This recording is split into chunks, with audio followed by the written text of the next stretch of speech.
nous avons l'honneur de recevoir le pasteur Jules, que je salue grandement. Donc, c'est un pasteur missionnaire qui a une bonne nouvelle à vous annoncer. Le Seigneur veut toucher quelqu'un aujourd'hui. Donc, je vous demande de rester à l'écoute.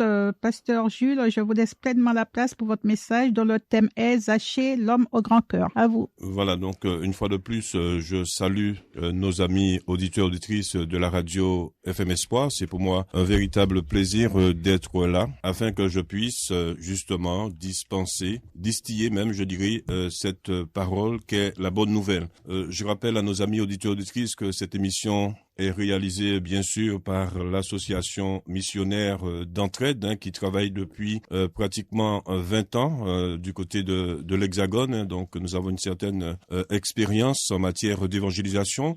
Il est vrai que nous travaillons en priorité avec des leaders. On travaille beaucoup avec des responsables de communautés, aussi différentes associations, donc l'association missionnaire d'entraide. Je profite aussi pour saluer le directeur de la radio, en la personne du pasteur Daniel Surbon, sans oublier bien sûr les animatrices et les animateurs de la radio FM Espoir. Et comme vous l'aviez souligné tout à l'heure, on salue très fraternellement nos amis de la RTU et aussi nos amis de la radio 7 tonnes. Voilà, donc aujourd'hui, ma responsabilité sera de porter justement un message d'évangélisation, que ce moment est consacré à l'évangélisation, donc s'adresse particulièrement à ceux qui n'ont pas encore vraiment rencontré Jésus comme Sauveur et Seigneur. Et donc, et nous remercions aussi des personnes qui partagent aussi, donc c'est important de partager aussi nos émissions. Faites connaître nos émissions. Je crois que là encore, vous allez pouvoir évangéliser à travers ce moyen. Aujourd'hui, comme annoncé, nous allons parler d'un homme singulier, un homme particulier. Et à travers cette réflexion, l'idée force que je voudrais dans un premier temps faire ressortir, c'est que Dieu n'est pas venu seulement pour, je dirais, les malheureux, pour ceux qui n'ont pas une situation sociale aisée. Et Jésus est aussi venu pour les personnes qui se portent bien financièrement. Il est venu pour toutes les catégories sociales. Donc c'est important de le souligner parce que souvent nous avons parfois du mal à considérer que Dieu est aussi venu pour les riches. Et nous allons le voir à travers cela. Et c'est la raison pour laquelle que souvent nous avons du mal à atteindre les personnes qui ont réellement besoin, je dirais, de Jésus. Donc c'est important de considérer cet état de fait. Et pour ce faire, tout à l'heure, nous allons lire notre texte de base. On peut le lire d'ores et déjà. Donc je demande à Dorine de nous lire justement Luc 19, le verset 1 à 10. Il est vrai que Dorine a rappelé la thématique, le thème que j'ai choisi pour vous. J'ai essayé, on essaye toujours. Zachée, l'homme au cœur grand. Mais je préfère dire Zachée, l'homme au grand cœur. Et j'ai mis un sous-titre qui peut-être ne parlera pas à tout le monde, mais j'ai essayé de mettre un paradoxe performatif. C'est un peu cette idée que je vais essayer de développer en creux tout en restant dans la simplicité. Donc Luc, le chapitre 19, le verset 1 au verset 10. Merci pour la lecture. Jésus étant entré dans Jéricho traversait la ville, et voici un homme riche appelé Zachée, chef des publicains, cherchait à voir qui était Jésus. Mais il ne pouvait y parvenir à cause de la foule, car il était de petite taille. Il courut en avant et monta sur un sycomore pour le voir, parce qu'il devait passer par là. Lorsque Jésus fut arrivé à cet endroit, il leva les yeux et lui dit, « Zachée, hâte-toi de descendre, car il faut que je demeure aujourd'hui dans ta maison. » Zachée se hâta de descendre et le reçut avec joie. Voyant cela, tous murmuraient et disaient, « Il est allé loger chez un homme pécheur. » Mais Zachée, se tenant devant le Seigneur, lui dit, « Voici, Seigneur, j'ai donné aux pauvres la moitié de mes biens, et si j'ai fait tort de quelque chose à quelqu'un, je lui rends le cadeau. » Jésus lui dit, « Le salut est entré aujourd'hui dans cette maison, parce que celui-ci est aussi un fils d'Abraham. Car le Fils de l'homme est venu chercher et sauver ce qui était perdu. » Merci pour cette lecture. Donc, nous comprenons déjà d'emblée que Zachée avait plusieurs problématiques. Zachée rencontrait plusieurs situations difficiles. Mais gardez en creux l'idée et l'image de l'arbre que va grimper Zachée. On ne parlera pas du sycomore, puisqu'il aurait fallu qu'on fasse une émission spéciale là-dessus. Mais voyez déjà l'idée de compensation. Donc deux choses à retenir. Zachée qui monte dans cet arbre, compensation, et Zachée qui, en dépit de sa richesse, avait au fond de lui quelque chose qu'il n'arrivait pas à assouvir. Et à travers aussi ce texte, nous allons voir la question des préjugés. Et c'est vrai que c'est une situation parfois très difficile à supporter lorsque nous avons des préjugés. C'est-à-dire que nous jugeons avant même d'avoir les éléments nécessaires pour justement avoir une idée, je dirais, raisonnable et rationnelle de la situation. On peut déjà se poser une question, pourquoi une telle précision sur la taille de Zachée? Donc, le texte nous dit, surtout, cette précision qui paraît un détail, mais très important, Zachée était un homme de petite taille. Et nous allons voir que l'apparence physique peut parfois agir sur le mental. Dans un monde d'apparat, de bling-bling, comment discerner des hommes et des femmes de grand cœur? N'oubliez pas que la thématique que j'ai retenue à travers cela, j'aurais pu parler de la conversion de Zachée, mais j'ai préféré donner cette thématique Zachée, l'homme au grand cœur. Autre question, comment faire fi des apparences trompeuses et parfois même tronqueuses pour saisir la beauté quantitative et qualitative de l'autre, mon prochain? Et cette dimension de l'altérité est une dimension importante, c'est-à-dire la relation à l'autre. Et nous allons voir que Jésus était l'homme le plus relationnel. Et lorsqu'il allait vers autrui, il bouleversait le schéma mental de celui ou de celle qu'il rencontrait. Donc nous allons voir que Jésus, dans sa dimension extraordinaire, c'est la raison pour laquelle que j'ai parlé, rappelez-vous, de paradoxe performatif. Parce que Jésus, il ne dit pas, mais en disant, il fait, et en faisant, il dit. Et c'est cette conciliation entre ces deux éléments qui font que Jésus reste un homme exceptionnel. Nous comprenons que le récit de Zachée nous y invite et nous stimule à nous interroger sur les questions dont nous avons vu au préalable. Donc, de telles questions que j'ai posées tout à l'heure non seulement supposent, mais impliquent une démarche empreinte de tout préjugé, d'idées arrêtées. Et nous comprenons que tout à l'heure j'ai parlé de préjugés. Et souvent, nous pouvons et nous avons cette faculté, et je dirais même cette facilité de juger avant même d'avoir les outils, d'avoir les faits de manière précise. Donc, nous sommes toujours dans l'opinion, nous sommes toujours dans des idées erronées sur l'autre. Et je crois que ce texte-là, ce récit-là nous invite à être prudents lorsque nous avançons, je dirais, en nos troubles. Donc, de facto, voici les questions qui vont nous aider justement à saisir la vraie personnalité de Zachée, cet homme au grand cœur, en dépit bien sûr de sa petite taille. Cela suppose déjà d'emblée que dans toute vie, il y a toujours un mais, il y a toujours une conjonction de coordination, il y a toujours quelque chose qui nous empêche, entre guillemets, d'être pleinement, heureux. Mais nous verrons que cette petite taille dont cherchait à compenser Zachée, peut-être à travers justement sa vie professionnelle, à travers son existence, jamais il n'a reçu, jamais il n'a pu justement satisfaire ce désir profond, parce que ce désir n'était pas un désir physique, mais je dirais que ce désir était un désir de nature existentielle, voire même d'ordre métaphysique, c'est-à-dire au-delà même de l'être, de l'étant. Mais là encore, c'est une autre question. Donc, et ce que nous allons surtout voir, c'est que ces questions vont nous aider à saisir la vraie personnalité de Zachée et cet homme au grand cœur. Tout d'abord, deux choses. Et il est important de le souligner. Et nous l'avions souligné hier dans notre émission extraordinaire avec nos invités. Nous avons parlé de Néhémie, que nous avons vu que Néhémie signifiait consolateur, celui qui console, le consolateur. La notion de consolation déteignait, je dirais, dans le nom même de Néhémie. Et là encore, nous voyons que le nom de Zachée a une signification. Et vous allez voir que dans le nom, parfois, il y a déjà une prédestination, une essence même de ce que nous devons être. Cela ne sous-entend pas fondamentalement que nous serions ce que nous devrions être, mais le nom prédestine souvent à une réalité physique, voire métaphysique. Donc, deux choses, je disais, le nom de Zachée, en grec ancien, Zacharias, en araméen Zachai, qui signifie tout simplement, tenez-vous bien, le juste. Cela veut dire que lorsqu'on lit ce récit dont Dorine nous a lu tout à l'heure, on voit déjà que Jésus, dans sa préscience, avait déjà vu le cœur de Zachée. Et c'est la raison pour laquelle que j'ai voulu dire que Zachée, l'homme au grand cœur. Et combien de fois Et combien de personnes ce soir sont des hommes et des femmes de grand cœur, mais qui n'ont jamais trouvé une parole, qui n'ont jamais trouvé un regard. Et nous allons voir que la notion du regard est une notion très importante chez Jésus. Jésus va regarder Zachée. En dépit de la foule, Jésus a su voir l'essentiel. Donc je disais que Zachée veut dire le juste.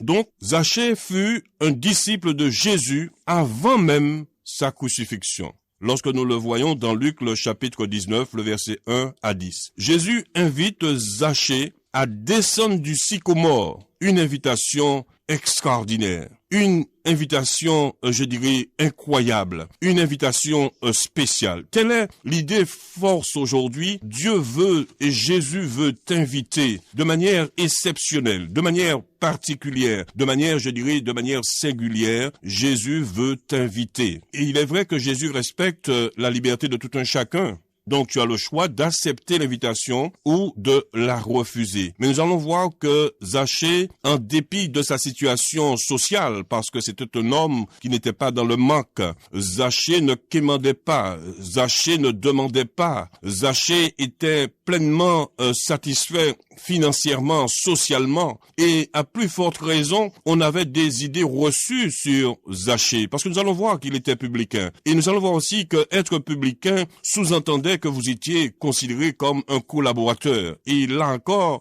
par rapport à ce fait-là, Zachée était mal vu, mal perçu, mal compris. Parce que nous allons voir tout à l'heure, et n'oubliez pas, Zachée était un homme au grand cœur. Et souvent, nous sommes en présence d'hommes et de femmes de grand cœur que nous jugeons, que nous condamnons, que nous injurions, que nous méprisons. Mais si seulement nous avions le regard de Jésus, qui nous permettrait d'aller par-delà l'apparence. Et je crois que Jésus nous invite, et Jésus t'invite aussi à aller par-delà l'apparence. Et aujourd'hui, toi qui te sens méprisé, rejeté, incompris, regarde bien. Et tu verras qu'à travers cet homme, Jésus te lance un regard extraordinaire. Et Jésus connaît ton essence, Jésus connaît ta nature, Jésus connaît ta vraie personnalité. Et Jésus sait que tu es une femme, un homme au grand cœur. Mais simplement cela ne suffit pas. Il faut une rencontre, il faut une expérience, il faut une décision, il faut une implication, il faut un engagement. Et c'est là où nous allons voir que Jésus demeure celui qui est extraordinaire. Et j'aime bien tout cela. Moi, j'ai toujours dit que Jésus n'est pas dans la condamnation. Souvent, nous sommes toujours en train de dire que Dieu va condamner, Dieu va envoyer en enfer, etc.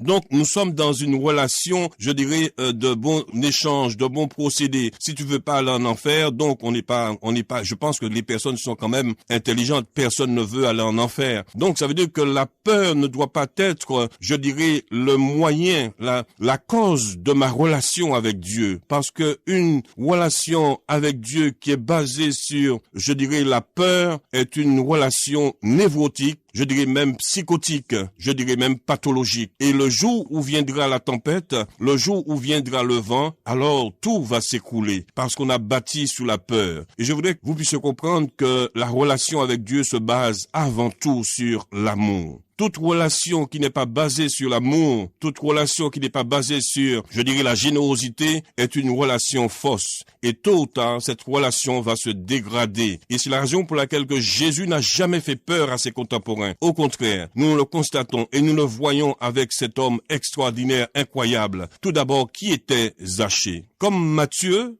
nous savons que Matthieu aussi était publicain, c'est-à-dire qu'il organisait le ramassage des impôts. En plus, pour les Romains. Donc ça veut dire que là encore, il était mal perçu, sans jeu de mots, il était mal vu. Et en plus, c'est lui qui ramassait les impôts, vous savez. Donc on rigole pas avec les impôts. Donc on n'aimait pas Zachée. On pensait qu'il était au service justement des Romains. Donc il était considéré comme un collaborateur, je disais. Donc c'est important de recontextualiser, comme dirait mon frère et ami Thierry, il est important de recontextualiser le texte pour ne pas en faire un prétexte, pour bien saisir, je dirais, la visée de l'auteur. Parce que c'est Luc qui écrit. Luc n'est pas un disciple de la première catégorie. Donc, Luc est un médecin. En plus, il fait œuvre de journaliste, il fait œuvre d'historien. Donc, il a un regard assez objectif par rapport à une situation particulière. Donc, si Luc nous rapporte cette histoire, c'est parce qu'il y a des éléments à tirer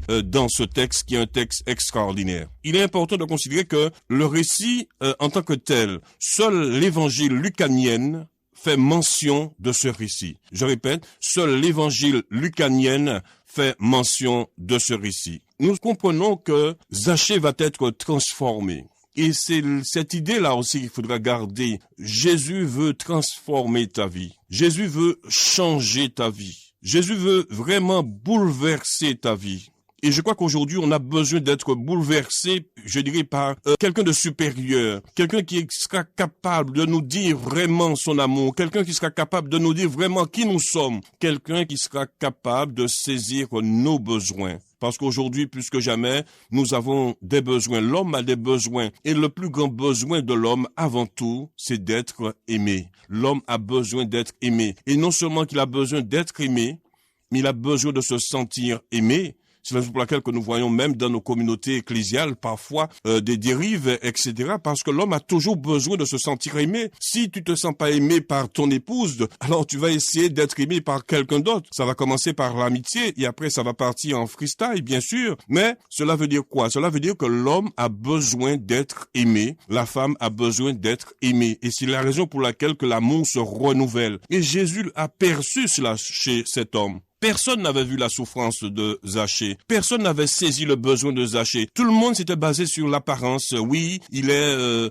collecteur d'impôts, c'est un collaborateur, il travaille avec les Romains, il ramasse notre argent. À la rigueur même, on aurait pu traiter, je dirais, cet homme de voleur. Vous savez, lorsque vous n'êtes pas dans une certaine situation sociale, on vous traite de tous les noms. Quelqu'un qui a beaucoup d'argent, c'est parce qu'il a pactisé avec le diable. On cherche toujours à mettre des mots sur les mots et même parfois à mettre des mots sur des choses que nous ne comprenons pas, des choses qui ne sont pas basées sur la raison, mais des choses qui sont basées sur l'imaginaire. Et on avait une très mauvaise image de Zachée. On avait des idées reçues de Zachée. Et c'est la raison pour laquelle que nous comprenons que Jésus a été par-delà le physique. Jésus a été par-delà les préjugés. Jésus avait peut-être entendu parler de Zachée. Jésus savait qu'on disait du mal de cet homme. Parce Jésus va se faire pratiquement lyncher lorsqu'il va prendre en considération, justement, cet homme. C'est important de considérer que Jésus va au-delà des préjugés. Et aujourd'hui, peut-être, tu es mal vu, tu es mal perçu,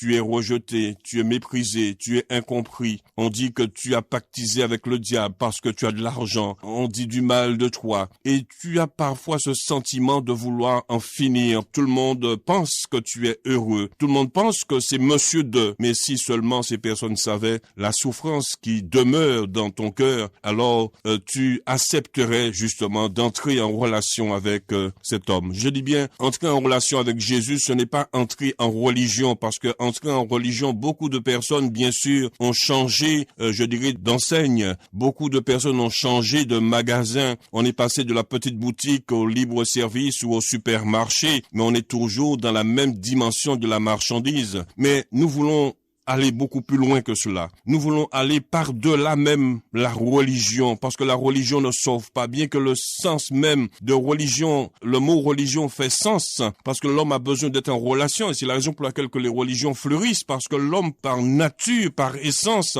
a besoin d'entrer en relation avec. Donc la religion peut parfois dévier justement cette bonne relation pour justement embrigader, voire même esclavagiser, mais nous voulons aller plus loin que la religion. Nous voulons aller au-delà de la religion pour saisir ce regard.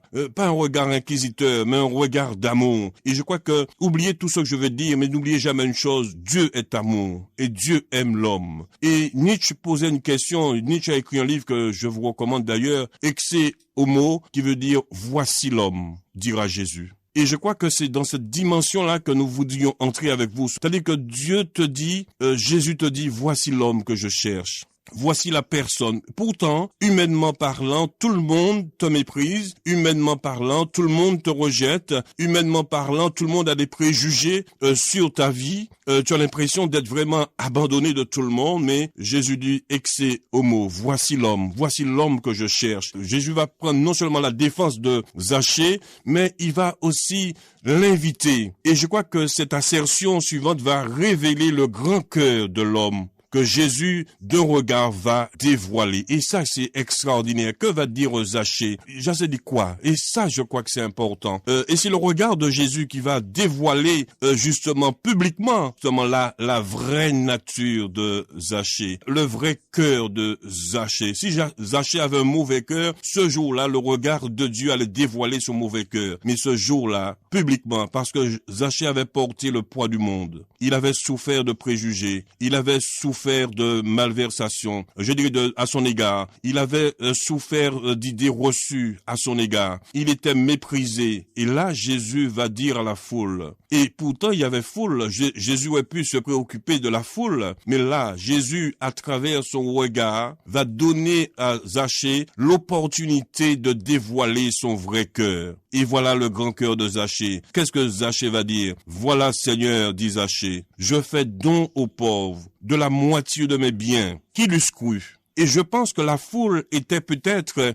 interpellée. La foule n'y revenait pas. Comment se fait-il que Zachée, que nous pensions être un homme avare, comment se fait-il que publiquement il dit « Je fais don aux pauvres de la moitié de mes dons ». Est-ce que vous le saviez? Le saviez-vous? Qui l'eût cru? Et si j'ai fait du tort à quelqu'un, je vais lui rendre 4 fois plus.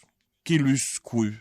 Et là, je crois que cette révélation est plus qu'une bombe atomique. Cette révélation a vraiment changé le regard des autres. Bien qu'ils sont restés, bien sûr, dans leur idée reçue, mais Jésus a permis à Zachée de s'exprimer et de révéler qu'il était un homme au grand cœur. Et Jésus ne l'a pas contredit. Parce que s'il avait menti, cet homme que j'ai dit tout à l'heure qui veut dire juste, et nous savons que la Bible dit que le juste vivra non par la foi, comme nous dit Paul, je préfère l'Ancien Testament qui dit le juste vivra par sa foi. L'Ancien Testament dit que le juste vivra par sa foi. Et là, nous voyons que Jésus savait que Zachée était un homme de foi. Et que cette rencontre n'était pas une rencontre fortuite, mais cette rencontre était déjà inscrite depuis le commencement du monde. Dès le commencement, cette rencontre était déjà inscrite. Et je crois que c'est là où la chose est extraordinaire. Dieu, dans sa préscience, est capable justement de nous révéler le vrai cœur et de nous donner à sortir de nos préjugés, de nos idées reçues. Parce que même si Zachée n'était pas évangélique, même si Zachée n'était pas baptiste, même si Zachée n'était pas pentecôtiste, même si Zachée n'était pas adventiste, même si Zachée n'était pas témoin de Jéhovah, même s'il n'était pas ce que vous savez, il était quand même quelqu'un que Dieu avait déjà choisi avant même la fondation du monde. Et ça doit bousculer nos idées reçues. Cela doit bousculer nos a priori. Voilà le mot, nos a priori, parce que Jésus savait qui était Zachée et Jésus savait qu'un jour qu'il allait rencontrer cet homme. Et c'est cette rencontre-là qui va déterminer son existence. Là, Zachée est dans la confirmation de ce qu'il était et que personne ne savait. Et Jésus l'a révélé publiquement que Zachée était son enfant. Et c'est pareil pour toi ce soir. Tu n'es pas dans une religion, tu n'es pas adventiste, tu n'es pas pentecôtiste. Et peut-être à cause de cela, justement, tes parents veulent que tu entres en religion. Mais si seulement tes parents savaient que même si tu n'es pas adventiste, même si tu n'es pas évangélique, mais tu as déjà véritablement rencontré Jésus et tu es en train de le rencontrer. Et c'est là le message de ce soir. Et je crois que c'est important de considérer cet état de fait. Je vais reprendre ce texte parce que ce texte est intéressant. Si j'ai fait du tort à quelqu'un, je vais lui rendre 4 fois plus. Le saviez-vous, ça? Et je crois que cela doit nous permettre de déconstruire nos a priori et nos idées reçues. Vous qui aviez des idées préconçues sur cet homme, qu'en est-il? Est-ce que vous pensiez qu'il était ainsi? Donc, faisons attention aux apparences trompeuses. Et ensuite, la présence de Jésus va mettre en lumière la beauté d'un homme au grand cœur, beauté empreinte de justice. Zachée signifie justice. Donc cela veut dire, mes amis, soyons prudents. Lorsque nous évangélisons, lorsque nous portons nos messages, nous voulons pas embrigader les personnes que nous interpellons. Nous voulons simplement leur dire qu'elles peuvent rencontrer le regard de Jésus, ce regard empreint d'amour. Je crois que c'est important de considérer que, avant tout, Dieu est amour. On sait qu'il est juste. Donc c'est pour ça que nous mettons l'accent sur la bonté et surtout la justice, certes, mais l'amour de Dieu. Et comprendre que le message d'aujourd'hui est un message, bien sûr, où Dieu a tant aimé le monde qu'il a donné son Fils unique afin que quiconque croit en lui ne périsse point, mais qu'il ait la vie éternelle. Et je crois qu'aujourd'hui, plus que jamais, nous avons besoin de prêcher un message d'amour, où Dieu, dans son regard, et c'est là où c'est extraordinaire, lorsqu'on regarde ce texte-là, non seulement Zachée était un homme au grand cœur, mais un homme dont le nom qui signifie juste le prédestinait à devenir non seulement un homme de justice, mais il a été justifié à la lumière de cette rencontre éblouissante avec le Christ Jésus. Et ça, c'est extraordinaire. C'est-à-dire que il était certes juste dans ce qu'il faisait, selon les hommes, selon lui, mais là, Jésus va le justifier. Et c'est ça la différence. Il est vrai que nous ne sommes pas sauvés par les œuvres. Et c'est là où je crois que c'est important. C'est intéressant de le souligner. C'est vrai que tu fais du bien, tu fais l'aumône, tu fais... Jésus voit cela, et c'est important de le faire. Mais Dieu veut t'emmener beaucoup plus loin. Il veut te justifier. Dieu veut te justifier par son Fils qui a donné sa vie pour toi. Et c'est dans cette dimension de la justification que Dieu veut te permettre d'entrer aujourd'hui. La dimension de la justification. C'est vrai que tu es un homme juste. C'est vrai qu'on a des a priori sur toi, sur ta vie. Mais il faut faire un pas de plus. Parce que le fait qu'il s'appelait juste ne le justifiait pas. Tout en sachant dans la préscience de Dieu qu'il était déjà justifié. C'est la raison pour laquelle que j'ai parlé, vous vous rappelez, dans mon introduction, j'ai tenté, je sais pas si ça a du sens, mais j'ai tenté de, comme je dis, c'est aux auditeurs de me juger après, hein, je vous propose et c'est vous qui disposez. C'est pour ça que j'ai parlé de paradoxe performatif. On est déjà justifié parce que Dieu, il connaît toutes choses, tout en sachant que j'ai ma responsabilité et j'ai ce choix de m'engager avec lui. Et je crois que c'est là l'invitation. Dieu voudrait te justifier parce qu'il sait que tu es un homme, que tu es une femme au grand cœur, contrairement aux idées reçues. Et je crois que Zachée, lorsqu'il est entré en relation avec Jésus, sa vie a changé. Il n'est pas rentré en religion, il est rentré en relation avec Jésus. Et malheureusement, trop souvent, nous entrons en religion, nous changeons d'enseigne, mais c'est toujours la même marchandise. C'est-à-dire une marchandise périmée. Vous savez, souvent nous prenons le chrysocale pour de l'or, mais ceux qui connaissent savent distinguer le chrysocale de l'or. Cette parenthèse étant fermée, nous comprenons que cette mise en lumière de cet homme méprisé, rejeté, calomnié, va voir sa vie chavirer lorsque Jésus de Nazareth va poser sur lui un regard accompagné d'une parole extraordinaire.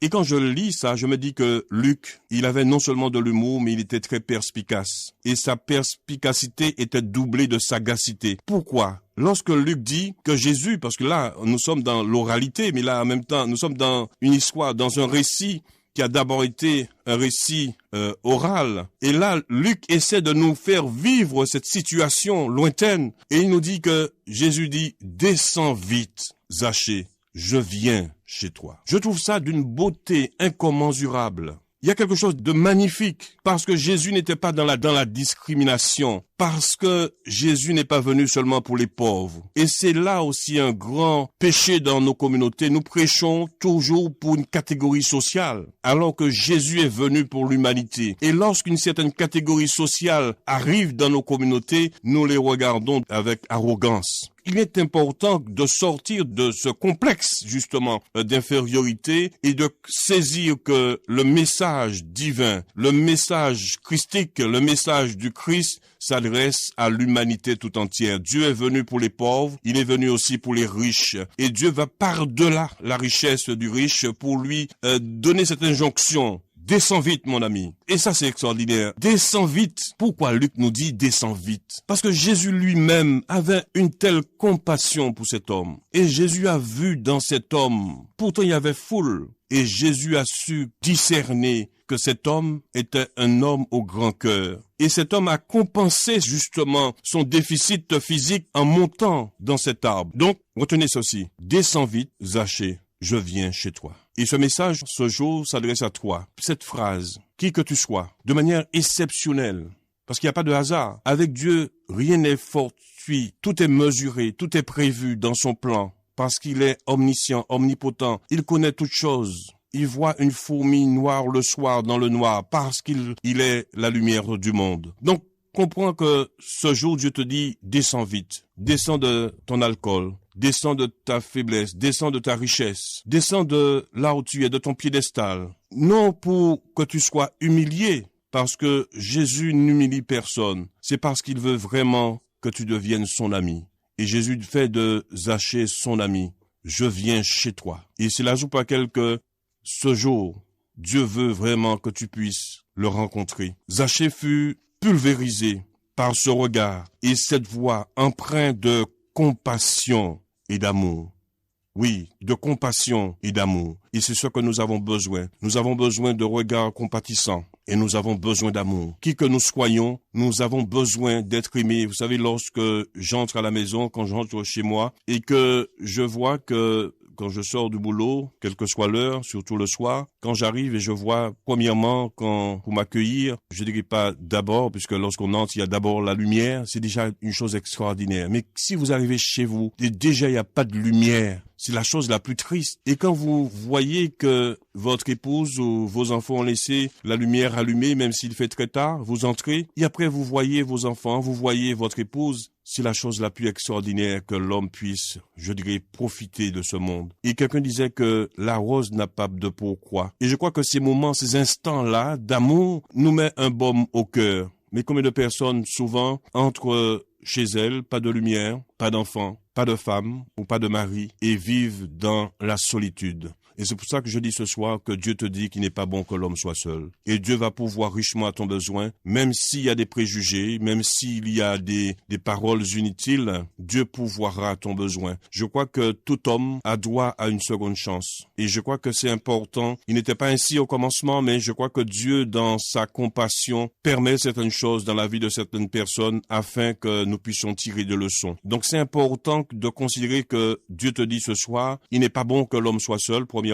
Et deuxièmement, il n'est pas bon non plus que tu puisses pas l'inviter. En tout cas, que tu ne puisses pas accepter son invitation. Et en acceptant l'invitation de Jésus, tu verras qu'il va éclairer ton chemin. Donc, Zachée compris à travers le regard de Jésus que la vie faisait et avait du sens. Et que rien ne valait la vie, même pas sa fortune qu'il était prêt à sacrifier pour suivre Jésus en tant que chemin, vérité et vie. N'oubliez jamais cela. Jésus est le chemin, Jésus est la vérité et Jésus est la vie. Donc, comprenons que cette rencontre unique va changer à toujours et pour toujours la vie de cet homme de petite taille, mais au cœur grand. Zachée était non seulement un homme juste, mais aussi un homme généreux. Une telle rencontre suivie d'une telle invitation ne se refuse pas. Héraclite disait une chose, Héraclite disait que la même eau ne passe jamais deux fois sur le même pont. C'est-à-dire que parfois nous avons une occasion,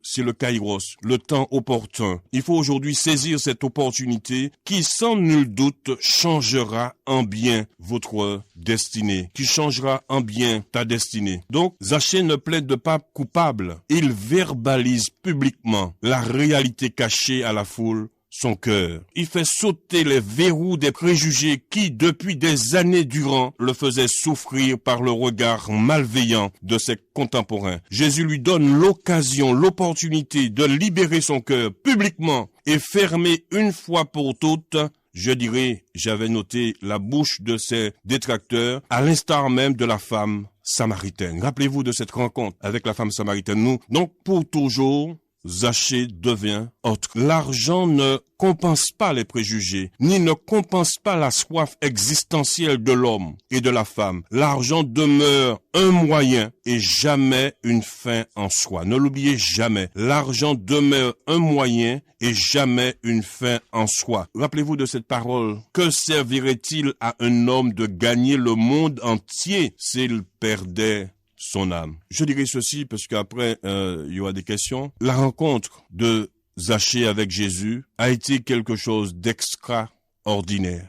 Et nous qui vous parlons aujourd'hui, un jour, à un certain âge, 18 ans, nous avons véritablement rencontré Jésus. Nous n'avons pas rencontré une religion, parce que la religion ne sauve pas. Nous avons rencontré un homme qui avait une manière de voir, une conception du monde, qui avait des échelles de valeurs, et nous l'avons rencontré de manière personnelle, individuelle. Et lorsque nous l'avions rencontré, notre vie a été bouleversée. Jésus veut bouleverser ta vie. Jésus veut changer le statu quo. Jésus veut réellement entrer en relation avec toi. Une relation non éphémère, mais une relation durable. La rencontre avec Jésus, pas avec une religion, mais avec la pensée de Jésus, redonne à l'humain sa vraie place, sa vraie dignité. Dieu, Jésus, lors de cette rencontre, a rétabli la dignité de Zachée. Donc, ce jour, Dieu te dit, le fait que tu aies obéi, que tu es descendu, que tu l'as rencontré, tu as accepté son invitation, il te redonne ta dignité. Et c'est la chose la plus extraordinaire lorsque vous avez été blessé dans votre intégrité et que Jésus vient vous rétablir dans votre dignité, c'est la chose la plus merveilleuse. Donc, comme dirait Nietzsche, j'ai dit, exe homo, voici l'homme,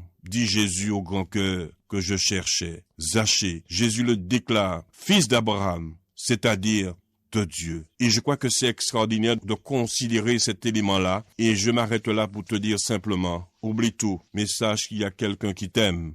Et c'est Jésus. Et son regard reste sur toi. Et tant que tu n'accepteras pas son invitation, son regard d'amour percera ton grand cœur.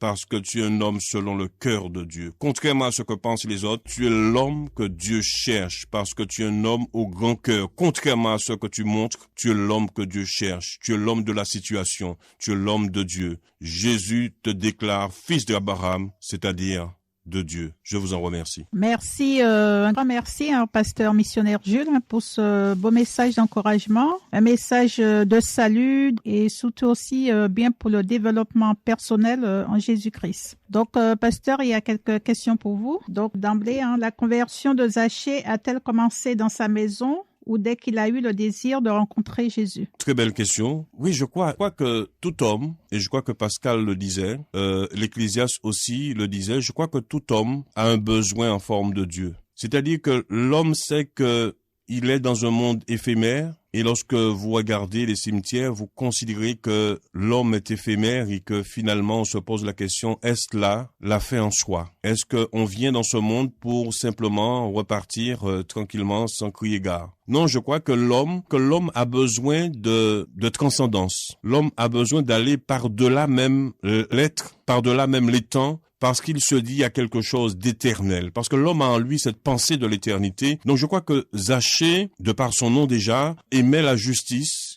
Et il essayait à travers ce qu'il faisait d'être juste. C'était déjà un homme selon le cœur de Dieu. Je dirais même, vous savez, il y a des gens qui sont prédestinés. Mais là encore, c'est un autre débat. Je crois que Zachée était un homme prédestiné. Et même s'il n'allait pas dans une communauté particulière, il faisait partie déjà des élus. Voilà ce que je peux avancer. Je crois que cette rencontre exceptionnelle n'est qu'une continuité de l'aspiration, voire même une finalité de l'aspiration de Zachée. Zachée était en chemin. Zachée était en quête. Il avait entendu parler d'une personne, de la personne de Jésus, et il s'est dit, peut-être c'est fort possible que ce soit cet homme que je cherche. Il ne s'est pas trompé. Jésus, en dépit de, j'ai même pas parlé de Jéricho, de la foule, en dépit de cette foule, Jésus a réussi à percevoir Zachée, mais c'est la chose la plus extraordinaire. Donc ça, c'est une rencontre. C'est la raison pour laquelle que j'ai dit tout à l'heure, ce n'est pas une rencontre fortuite, mais c'est une rencontre programmée dans le plan de Dieu. Et je crois que Jésus savait pertinemment qu'un jour qu'il allait rencontrer cet homme sous un arbre qui désirerait vraiment le rencontrer. Et je crois que c'est là la beauté de l'évangélisation. Je crois qu'il n'y a pas de hasard. Zachée était en chemin, il cherchait, et un jour il a trouvé ce qu'il cherchait. Donc ça veut dire que celui qui cherche d'un cœur sincère trouve tôt ou tard justement la réalité de sa vie et le sens de sa vie. Parce que Jésus va donner du sens à la vie de Zachée. Donc je vais pas être trop long, mais c'est ça la question. La question c'est que nous l'homme cherche le sens. L'homme a besoin de sens. Il a besoin de raison. Il se dit, mais si je me lève tous les matins, pourquoi? Il faut que ça ait du sens. pour nourrir mes enfants, pour voilà. Donc je pense que, mais on a quelque chose de plus profond nous-mêmes qui est de nature métaphysique, de nature existentielle ou existentielle, peu importe. C'est-à-dire que nous avons besoin d'être en relation avec, je dirais, la transcendance. Et cette transcendance, c'est Dieu. Merci. Donc, notre question, pour Zachée, le sycomore peut représenter un chemin, hein, d'après ce qu'on a compris à travers votre message. Hein. Ou aussi, cela peut être aussi un moyen pour son salut, un refuge, un ascenseur du salut. Donc, à travers cela, Christ, peut-on dire que Christ met toujours sur notre route quelqu'un ou quelque chose pour le rencontrer, pour faciliter la rencontre? Absolument, oui. Je pense que oui, j'aime bien la fin de la question, c'est-à-dire faciliter la rencontre. Voilà. Mais c'est vrai que j'ai pas beaucoup parlé du sycomore. On fera un jour une étude là-dessus. Mais en tout cas, le sycomore a été un moyen, pas une fin en soi. C'est ça le problème. Quand je prends ma voiture, je vais au boulot, je boulotte pas entre guillemets dans la voiture. Mais il y a des personnes qui confondent moyen et fin. Et c'est la raison pour laquelle beaucoup malheureusement de chrétiens évangéliques sont en difficulté. Nous faisons des moyens une fin en soi et après on est déçu si on perd les moyens, donc on perd aussi ses moyens. Donc je pense qu'il faut pas confondre moyen et fin. Et je crois que c'est très très très important. D'ailleurs Jésus le disait, hein, Jésus lorsqu'il parlait du sabbat, on avait pris le sabbat comme fin en soi alors que c'est un moyen. Donc ne pas confondre le chemin qui mène vers. Et c'est très important d'avoir posé cette question parce que ce qui importe de savoir, c'est que le sycomore n'était pas une fin en soi. Ça pouvait être une échelle. Aujourd'hui, ce serait une échelle, ce serait autre chose. Mais c'est vrai qu'on a toujours besoin d'un support. On se moquait de Zachée. Donc, il voulait aussi compenser. Et là, il a su positivement compenser en montant sur cette table pour être vu. Et voilà. Donc, vous ne me voyez pas, mais moi, j'ai besoin qu'on me voit. Donc, il avait besoin de ce regard pour guérir définitivement. Et là encore, c'est une leçon pour nous. Nous devons nous aimer et nous accepter tels que nous sommes. Et ne pas toujours mettre en exergue nos défauts. Et voilà, donc c'est ça qui importe. Mais ça, c'est encore notre débat. Mais effectivement, le sycomore n'était pas une fin en soi, mais un moyen pour accéder à une vérité plus haute. Et ça, c'est extraordinaire. Voilà. On voit que Christ, il a dit, le salut est entré dans cette maison quand Zachée a accepté de le recevoir aussi. Donc, peut-on dire que la maison représente aussi le cœur de l'homme?